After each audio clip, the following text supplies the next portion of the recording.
ஐயனார் துணை சீரியல்ல நம்ம பாண்டியனும் சோழனும் சேர்ந்து வீடு வாடகைக்கு தேடிக்கிட்டு இருக்காங்க இல்லையா? ஸோ வீடு வாடகைக்கு தேடினா எல்லாமே ரேட்டு ரொம்ப அதிகமாக இருக்குது. 30,000 அப்படின்னு சொல்கிறாங்க. சரி, கொஞ்சம் கம்மியான ரேட்டில் வீட்டை பார்க்கலாம் அப்படின்னு பார்த்தீங்கன்னா கம்மியிலேயே 15,000 தான். ஒரு ஹாலு ஒரு ரூமு மட்டும்தான் இருக்குது, அதுக்கு போய் 15,000 சொல்கிறாங்க. ஸோ இதெல்லாம் எப்படி இதில் வந்து தங்குறது அப்படிங்கிற மாதிரி பார்க்குறாங்க. ஸோ எல்லாமே ரேட்டு அதிகமாக தான் இருக்குது. ஃபைனலாக போய் ஒரு வீட்டை பார்க்குறாங்க. ஸோ அந்த வீடு ரொம்பவுமே நல்லா இருக்குது.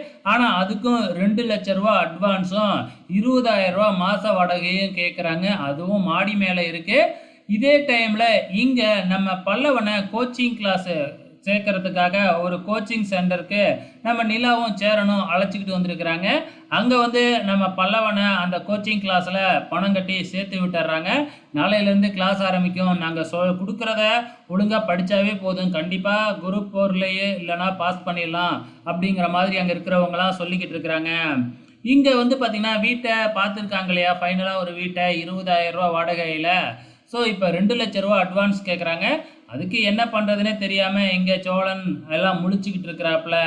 இந்த பக்கம் நம்ம நிலா சோழனுக்கு ஃபோன் பண்ணி கேட்டால் நான் டிரைவிங்கில் இருக்கேன் அப்படின்னு பொய் சொல்கிறாப்புல.